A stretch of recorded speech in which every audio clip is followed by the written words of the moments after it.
भाव गिरते ही ग्राहक ने अपना रंग दिखाना शुरू कर दिया। हाँ, ये बात सुनकर शायद आप में से बहुत से लोग नाराज हो जाएंगे, लेकिन पहले मेरी पूरी बात सुन लीजिए। हर ग्राहक यही चाहता है कि उसे सोना चांदी सस्ते दामों में मिले, और इसमें कोई गलत बात नहीं है। और अगर आपकी जगह मैं भी ग्राहक होता तो शायद मेरी भी यही कोशिश रहती कि एक पैसा बचे। लेकिन यहीं से एक सवाल जो है वो पैदा होता है, क्या सस्ता खरीदना पूरा जो जोखिम है वो सिर्फ ज्वेलर्स उठाएगा? मान लीजिए आपने ज्वेलरी बुक करवाई भाई 1 लाख के भाव में, 2 लाख के भाव में, और 1 लाख एडवांस दे दिया। आपने कहा भाई साहब मेरे लिए ना आज का भाव जो है उससे सामान बुक कर दीजिए। ज्वेलर्स ने उसी दिन आपके नाम पर सोना बुक कर लिया। अब अगले हफ्ते अचानक से सोने के भाव गिर गए और आप दौड़े दौड़े दुकान पहुंचे। भाई साहब अब तो आज का सस्ता भाव लगाइए।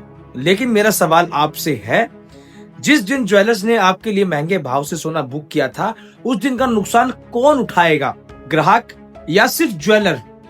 और जरा इसका उल्टा सोचिए, अगर अगले ही दिन सोने का भाव 20,000 बढ़ जाता तो क्या आप दुकान जाकर इसी तरीके से दौड़े दौड़े और यही कहते कि भाई साहब पुरानी बुकिंग कैंसिल कर दीजिए, मैं आज का महंगा भाव देखकर खरीदूंगा? या फिर आप यही कहते नहीं, मेरी बुकिंग तो पुराने भाव से हुई थी? यही वो बात है दोस्तों जो ज्यादातर लोग समझना ही नहीं चाहते।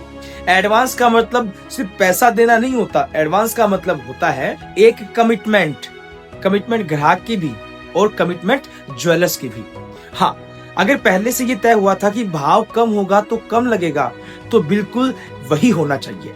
अगर ज्वेलर्स अपनी शर्तें पूरी ना करें तो ग्राहक का हक बनता है, लेकिन अगर कोई शर्त ही तय ना हुई हो तो सिर्फ भाव गिर जाने से पूरी जो रिस्क है वो ज्वेलर्स पर डाल देना, क्या ये सही है?